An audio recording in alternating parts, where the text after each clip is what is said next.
Jusqu'où ira l'armée israélienne au Liban? Tsahal annonce de nouvelles frappes sur des sites du Hezbollah qui menacent de se venger. Faut-il s'attendre à une guerre imminente, une opération terrestre de la part d'Israël? Le Liban vit dans la peur. Partons retrouver nos envoyés spéciaux Xavier Giacomoni et Charlotte Lefetté. Bonjour Xavier, on imagine le niveau de tension sur place. Oui, la tension est extrême, d'autant plus que, si vous voulez, c'est toute la semaine qu'il s'est passé des événements dramatiques ici au Liban.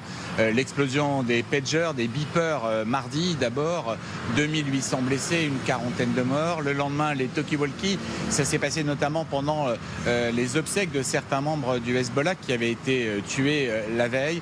Et puis hier, cette frappe en plein cœur de la banlieue sud de Beyrouth, 2 immeubles touchés, un cratère gigantesque. En fait, il y avait une réunion de hauts commandants du Hezbollah au second sous-sol de l'un des immeubles. Nous avons pu tout à l'heure parcourir les lieux. C'est vraiment une explosion qui a ravagé totalement les 2 immeubles. Le dernier bilan d'ailleurs est encore en augmentation, 37 morts, dont surtout 16 membres du Hezbollah, 16 hauts commandants du Hezbollah. Alors les Libanais ont commencé à être très angoissés dès le début de la semaine, et là en cette fin de semaine, ils se demandent réellement ce qui va se passer. Ils craignent, depuis le 7 octobre dernier, depuis les attaques terroristes du Hamas en Israël, ils craignent que tout cela n'emmène le Liban dans une nouvelle guerre contre Israël. Ils ont bien sûr en souvenir la guerre de 2006, 1200 morts, des dégâts considérables dans tout le Liban, et cette tension ne cesse de monter au fur et à mesure.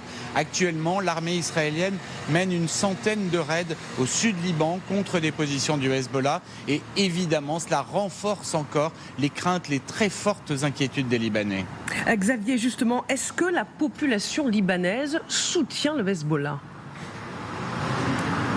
Alors c'est toujours une question extrêmement difficile, puisque vous savez qu'il y a 3 communautés qui vivent côte à côte au Liban. Les chiites, donc, dont certains sont proches du Hezbollah ou du parti politique qui les représente, le parti Amal, les chrétiens maronites bien sûr, et puis il y a les sunnites, les musulmans sunnites.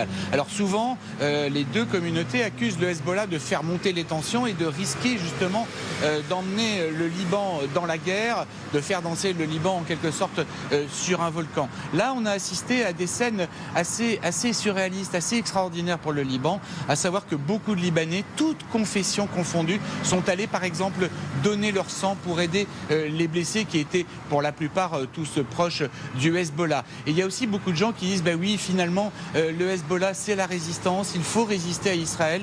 Il y a quand même comme presque pratiquement une haine contre les Israéliens qui est partagée par une bonne partie de la population. Et on se demande si ces attaques israéliennes ne vont pas finir par ressouder la population, même si, bien sûr, il reste des gens pour bien sûr avoir très peur de cette guerre qui s'annoncerait, et puis pour dire que la responsabilité en est quand même à attribuer au Hezbollah qui entraîne le Liban vers la guerre. Merci beaucoup Xavier pour ces précieuses remontées de terrain. Faites attention à vous. Charlotte Lefetté et Xavier Giacomoni, nos envoyés spéciaux à Beyrouth en direct. Allons plus loin avec nos invités. Accueillons le général François Chauvency, bonjour. Bonjour. Consultant géopolitique pour LCI. Louis Duclos, bonjour. Vous êtes analyste géopolitique. Et Richard Verly, bonjour. Vous êtes journaliste correspondant France-Europe pour le quotidien suisse Blick, auteur du Bal des illusions, ce que la France voit et ce que le monde voit, aux éditions Bernard Grasset. Richard Verly, puisque je vous ai cité, est-ce qu'il y a un risque de guerre imminent quand on voit la montée de tensions à la frontière et puis les opérations israéliennes qui se poursuivent? Absolument. Je crois qu'il y a 2 choses. D'abord, il semble quand même que ni Israël ni le Hezbollah, pour l'instant, n'ont envie de cette guerre totale, même si le gouvernement israélien pousse très fort en ce moment. Mais une guerre totale, ce serait évidemment autre chose. Ça voudrait dire une invasion physique du Sud-Liban, avec tous les risques afférents. On se souvient de l'opération de 2006, comment elle s'était soldée pour Israël. Et puis, il y a le risque d'engrenage. Ce n'est pas le général qui va me démentir. Vous démarrez des opérations militaires, vous augmentez la pression de ces opérations militaires et inévitablement, Liban, vous tombez dans un risque d'engrenage, c'est-à-dire une riposte du Hezbollah, un missile qui à nouveau partirait vers une zone peuplée par des civils. Vous vous souvenez de cette explosion sur un stade qui avait qui avait tué des enfants et qui avait entraîné la riposte contre le chef militaire Fouad Choker, dont le successeur vient d'être tué à son tour. Donc je crois qu'aujourd'hui, il faut avoir les yeux sur l'engrenage. Après ce qui s'est passé, le Hezbollah se doit de riposter, en tout cas il l'a promis politiquement, son chef, le cher Nasrallah, l'a promis. Maintenant, à un moment donné, quelque chose peut déclencher de la part des Israéliens ce qu'ils vont présenter inévitablement comme un droit de légitime défense. Et à partir de ce moment-là, la nouvelle guerre du Liban aura commencé. Général Chauvency, qui prenait des notes, toujours. Pour rien oublier, surtout. Non, en fait, moi je crois qu'on a dépassé un stade. Le stade, d'abord, Gaza, on voit bien que les Israéliens n'arriveront pas à nettoyer complètement Gaza tel qu'ils le souhaitent. Donc ils ont démoli, cassé l'infrastructure du Hamas, même s'il en reste encore pas mal. La guerre va continuer là-bas, mais aujourd'hui, le pouvoir de nuisance du Hamas est affaibli. Maintenant, au nord. Le nord, le problème est aussi peut-être le retour des 70 000 Israéliens qui ont été obligés de quitter leur maison. Comme ils ont été obligés de quitter leur maison, il faut leur assurer la sécurité. Netanyahou s'est engagé à leur donner cette sécurité. Cela veut dire quoi? Qu'à un moment donné, il va falloir nettoyer au sud des Litanies, qui est à peu près la frontière naturelle qui s'était faite en 82, quand j'y étais, je dirais. Déjà, à l'époque, on savait bien que naturellement, géographiquement, il fallait le faire. Et puis, ce qui se passe en amont, si jamais il devait y avoir effectivement un passage de la 96e division qui est déployée actuellement vers le nord du côté israélien, c'est d'abord déstructurer le commandement du Hezbollah. Quand il y a à peu près 3000 blessés ou morts suite aux attaques qui ont eu lieu, je doute fort qu'un mouvement quel qu'il soit puisse résister dans la réorganisation d'une manière rapide. Donc actuellement, il y a un affaiblissement réel. Il y a une continuation aussi de l'élimination physique des différents chefs militaires. Et avec une remarque que je ferai, que ce soit les deux attaques qu'on a eues sur les téléphones pager et autres, et d'autre part, encore cette frappe sur une réunion de commandement du Hezbollah. Je commencerai aussi à m'inquiéter du côté du Hezbollah sur, finalement, la présence d'agents d'influence et du renseignement israélien autour de Nasrallah. Parce qu'aujourd'hui, on ne peut pas... Chef du Hezbollah. Chef du Hezbollah. Oui, on ne peut pas imaginer que ça soit arrivé comme cela. Ça veut dire qu'aujourd'hui, le Hezbollah a été, finalement... il a permis à des agents israéliens de s'y installer et qu'aujourd'hui ces renseignements commencent à être terriblement efficaces et que jour après jour, on a la destruction de toute l'organisation de commandement du Hezbollah. Bien sûr, ça va se reconstituer, mais ça va se reconstituer dans combien de temps? Et après, la question qui va être évoquée, effectivement, est-ce qu'une fois qu'on aura considéré que la défense du Hezbollah a été suffisamment affaiblie, est-ce que là, la 80e division dont je viens de parler n'aura pas l'opportunité d'aller nettoyer jusqu'au Litanie? Louis Duclos. Je dirais que tout a été à peu près dit. Le risque de guerre totale est réel, étant donné les tensions qu'il y a dans le sud Liban, les frappes nombreuses qu'il y a dans le sud Liban. Depuis l'attaque des pagers, des beepers mardi, on a vu qu'Israël remontait du matériel militaire, des champs, des tanks, etc., vers le nord du pays, potentiellement pour une offensive terrestre. Le Hezbollah est considérablement affaibli depuis cette attaque des beepers et des talkie-walkie. Donc je pense que Israël est en train de battre le fer tant qu'il est chaud. Ils ont affaibli le Hezbollah et ils vont continuer à l'affaiblir et ils vont continuer à frapper tant qu'ils le peuvent. Alors 16 hauts membres du Hezbollah ont été tués dans des opérations montées, certains disent depuis des années par les services israéliens dans le plus grand secret. Une unité d'élite se cache derrière les explosions des beepers et des talkie-walkie, l'unité 8200. On rappelle que Israël n'a pas revendiqué ces attaques, mais qu'a dit, on sait bien que la marque des services israéliens plane sur ces explosions. Effectivement, c'est un secret de polichinelle. Après, comme vous disiez, Israël n'a pas revendiqué cet attentat. Le Premier ministre libanais et le Hezbollah accusent formellement Israël. Pour rappel, on l'a dit, au moins 9 morts, 2800 blessés, dont beaucoup grièvement. Une source sécuritaire du pays a accusé le Mossad, l'agence de renseignement israélienne, d'être à l'origine de l'attaque. C'était dit dans Reuters. Dans sa déclaration qui accuse Israël d'être derrière ces attaques, le Hezbollah indique qu'il tient le pays pleinement responsable de cette agression criminelle qui a également visé des civils. Les autorités israéliennes n'ont évidemment pas commenté ces allégations, mais la plupart des analystes, effectivement, s'accordent à dire bien qu'il semble probable, plus que probable, que ce soit eux qui sont à l'origine de cette attaque, Marie-Aline. Est-ce qu'on en sait plus, justement, sur le processus de l'attaque hautement sophistiqué? Oui, c'est le moins qu'on puisse dire. Alors, ce qui ressort clairement des informations qu'on a pu glaner, collecter, c'est que cette opération, elle pourrait avoir été perpétrée, vous l'avez dit, par cette fameuse unité secrète israélienne, l'unité 8200. On sait peu de choses d'elle, logiquement. Dans les colonnes du Parisien, le chercheur David Rigulero, chercheur à l'IRIS, nous dit elle est l'équivalent de la NSA, la National Security Agency aux États-Unis, pas à la même échelle, mais aussi efficace. C'est la marque de cette unité, autrement dit, ce qui s'est passé avec les beepers et les talkie-walkie. Cette formation d'élite, elle se situe au croisement de la recherche, du renseignement en temps réel, des opérations militaires. D'ailleurs, nos confrères du Point s'y étaient penchés il y a quelques années en nous expliquant, Marie-Aline, que dans cette unité 8200, il y a plusieurs milliers de personnes qui ont entre 18 et 21 ans, spécialisées dans le contre-espionnage, la cyberguerre, le renseignement militaire, le décryptage des codes informatiques. À noter également que tout récemment, le chef de cette fameuse unité 8200, le général Yossi Sariel, a démissionné peu après en arguant, si vous voulez, qu'il n'avait pas réussi à empêcher l'attaque du Hamas du 7 octobre. Et si c'est bien Israël qui est derrière cette opération des beepers, des talkie-walkie, la volonté, en tout cas, semble bien de rétablir la crédibilité du système de renseignement israélien. Merci, Kadi. Richard Verly, est-ce la revanche des services israéliens, la capacité à frapper le Hezbollah, eux qui ont été tant décriés après 7 octobre ? Oui, alors c'est une opération qui peut-être était liée à ce qui s'est passé à Gaza, bien évidemment, mais qui peut-être était planifié depuis longue date. Oui. Pour l'instant, on ne le sait pas. Et ce qui semble être le cas, j'ai pas mal lu ces derniers temps, notamment dans la presse anglo-saxonne, c'est que cette attaque n'était pas supposée intervenir maintenant.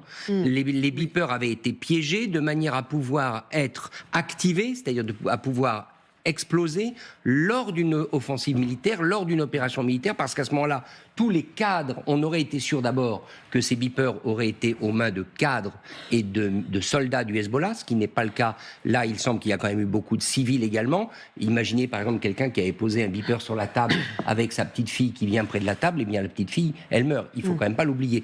Donc il était prévu que cette attaque, elle intervienne dans le cadre d'une opération militaire, et c'est semble-t-il parce que le Hezbollah a remarqué que certains beepers posaient un problème, que le renseignement israélien, en ayant été averti, a décidé de tout faire exploser. Ça prouve une chose, c'est que le renseignement israélien a été averti. Oui. Il a été averti que son complot, si je puis dire, avait été éventé. Mais autrement dit, la configuration, ce qu'on voit aujourd'hui, l'explosion sur le marché, ce n'était peut-être pas ce que les Israéliens avaient en tête, c'était plutôt de décapiter l'organisation lors d'une confrontation militaire. Maintenant, par ailleurs, on prend beaucoup de précautions pour dire ce n'est peut-être pas Israël. Je crois qu'il faut arrêter. C'est évidemment Israël, c'est évidemment les services de renseignement israéliens. Qui d'autres auraient eu intérêt à monter une telle opération pour décapiter le Hezbollah ? Louis Duclos. Ouais, je suis totalement d'accord. C'est vraiment un secret de polichinelle sur le fait que ce soit Israël. Cette affaire, c'est quand même une opération qui a été créée de longue date. Les beepers ont été piégés à la chaîne de conception. Donc c'est vraiment impressionnant dans l'anticipation, dans l'organisation, dans l'exécution. Est-ce qu'ils voulaient vraiment le faire à ce moment-là ? C'est difficile de dire, on ne peut pas encore vraiment l'assurer. Mais ce qui est sûr, c'est que dans leur guerre contre le Hezbollah, ils sont très efficaces. Le colonel Olivier Rafovitz nous a rejoint. Bonjour colonel, porte-parole de l'armée israélienne. Merci d'être avec nous en direct sur LCI. Alors on sait que ce sont des sujets ultra sensibles, secret défense, et que vous, par définition, vous ne pourrez pas tout nous dire. Mais est-ce que les services secrets israéliens, est-ce que l'armée israélienne, qui avait été aussi décriée le 7 octobre après les massacres, prend sa revanche, montre qu'elle est en capacité de frapper l'ennemi, en l'occurrence les hauts commandants du Hezbollah?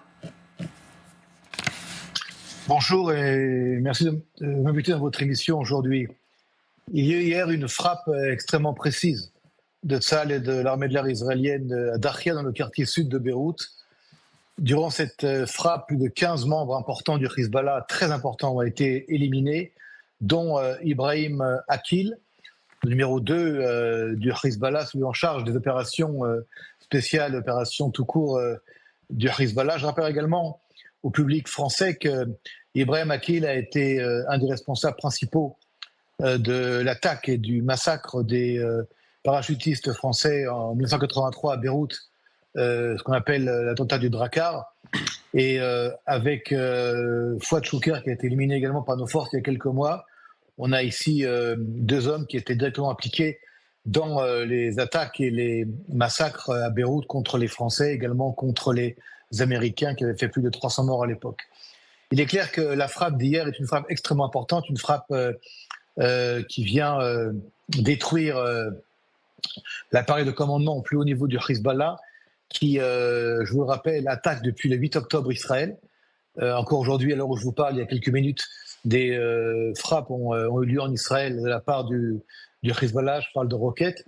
Mais les membres hier qui ont été éliminés, grâce à du renseignement extrêmement précis, effectivement, étaient en charge de préparer un 7 octobre pour le nord du pays, c'est-à-dire une invasion du Hezbollah dans le nord d'Israël, de la mer, de la région de Rosh Hanikra jusqu'au contrefort du plateau du Golan, et que cette frappe hier est une frappe extrêmement importante qui vient marquer une réaction israélienne, et surtout le fait qu'Israël ne peut plus continuer à accepter que nous ayons encore près de 60 000 Israéliens, un peu plus même, qui ne peuvent pas vivre chez eux, qui sont déplacés en Israël à cause de la menace du Hezbollah. J'entends ce que vous nous dites aujourd'hui, vous nous dites les hauts commandants du Hezbollah préparaient peut-être un nouveau 7 octobre, c'était extrêmement dangereux pour la sécurité d'Israël, mais la question se pose sur la méthode. Et je voudrais vous faire écouter ce que dit le ministre des Affaires étrangères libanais sur le choix de ces explosions. Écoutons-le et je vous fais réagir juste après. Dans ce contexte, il convient de noter que faire exploser à distance des appareils de communication de façon collective, sans aucun égard pour ceux qui les portent ou qui est autour, est une méthode de guerre sans précédent dans sa brutalité et sa terreur, ciblant des milliers de personnes d'âges différents, vaquant à leurs occupations dans leurs maisons, dans la rue, à leur travail, dans les centres commerciaux. C'est tout simplement du terrorisme.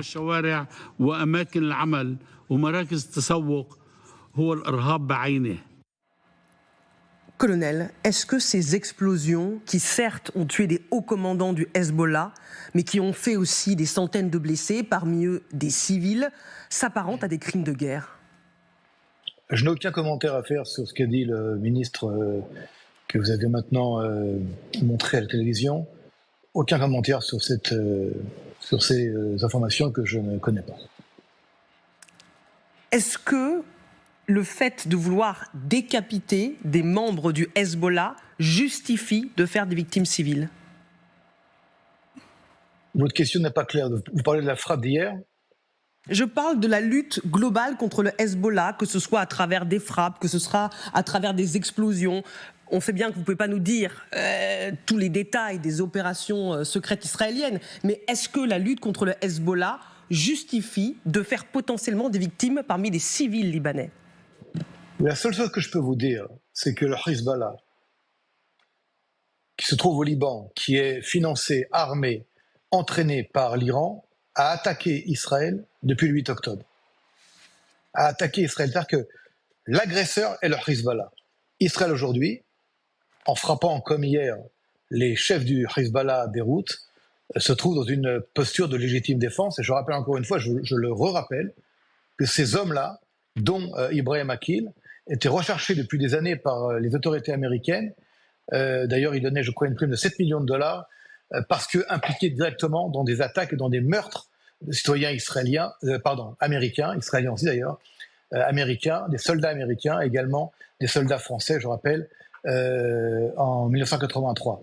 Le Hezbollah est une armée terroriste, n'est-ce pas, qui a attaqué Israël depuis le 8 octobre, sans aucune raison, puisque Israël a reçu ces attaques et nous répondons à ces attaques, dont par la frappe hier extrêmement précise et l'élimination des chefs du Hezbollah. Colonel, une dernière question. Je voudrais vous faire réagir à cette vidéo qui suscite colère et émoi. La scène se déroule à Kabatia, une ville palestinienne au nord de la Cisjordanie occupée, alors que les forces israéliennes mènent des opérations présentées comme antiterroristes dans la région. Des soldats israéliens sont filmés, on voit les images de loin, attention, elles peuvent choquer. Debout sur la terrasse d'un immeuble, ces soldats traînent les corps de 3 Palestiniens, les jettent dans le vide l'un après l'autre. Le dernier cadavre est poussé à bord du toit à coups de pied. La Maison-Blanche a réagi. Si les images sont authentifiées, il s'agirait clairement d'un comportement odieux et d'une violation flagrante de la part de militaires professionnels. Jusqu'ici, votre armée, colonel, n'a pas démenti. Comment une telle scène a-t-elle pu se produire ? Il s'agit d'un incident très sérieux que nous prenons très au sérieux et qui ne correspond absolument pas et en aucun cas ni à l'éthique de Tsahal ni à ce qu'on attend de nos soldats. Et donc une enquête très sérieuse également a lieu actuellement par rapport à cet incident, encore une fois, que nous voyons de manière très sérieuse et très grave. Colonel, est-ce qu'il y a une atmosphère délétère au sein de l'armée israélienne? Je pense à l'enquête glaçante qui avait été relayée par le Courrier international, une enquête qui vient des médias israéliens, le média Shia Mekomit, qui avait dit que des réservistes israéliens, démobilisés après avoir combattu dans l'enclave palestinienne, dénonçaient l'absence quasi totale de règles d'engagement. Est-ce vrai? D'après vous, est-ce que c'est vrai? Est-ce que vous pensez vraiment que Tsahal, l'armée de l'État d'Israël, l'armée démocratique, dans un État démocratique, face à des attaques terroristes terrifiantes, face au 7 octobre, se comporterait pas selon des règles? Vous venez de montrer un exemple grave, d'un incident grave sur lequel nous enquêtons et que nous voyons de manière très grave. Évidemment qu'il peut y avoir, malheureusement, des incidents graves comme celui-ci, mais pour nous, c'est absolument pas, et heureusement d'ailleurs, la généralité, ce sont des exceptions que nous devons traiter de manière très sérieuse. Tsahal est une armée qui fait face à des menaces existentielles, depuis toujours, mais dernièrement depuis le 7 octobre. Et c'est dire que nous la menons selon le droit international, selon l'éthique et selon les règles d'engagement d'une armée d'un État démocratique face à des hommes, je rappelle, qui ont violé, qui ont décapité, qui ont brûlé et qui veulent... Non, laissez-moi terminer s'il vous plaît. Et qui veulent une chose, la fin de l'État d'Israël. C'est important de finir les phrases quand on pose des questions. Mais notre rôle est aussi de poser toutes les questions, colonel. C'est important de répondre, madame, aux questions lorsqu'on les pose. Donc je vous remercie. Merci de m'avoir invité. Mais c'est normal qu'on pose toutes les questions. Merci, colonel Rafovitz.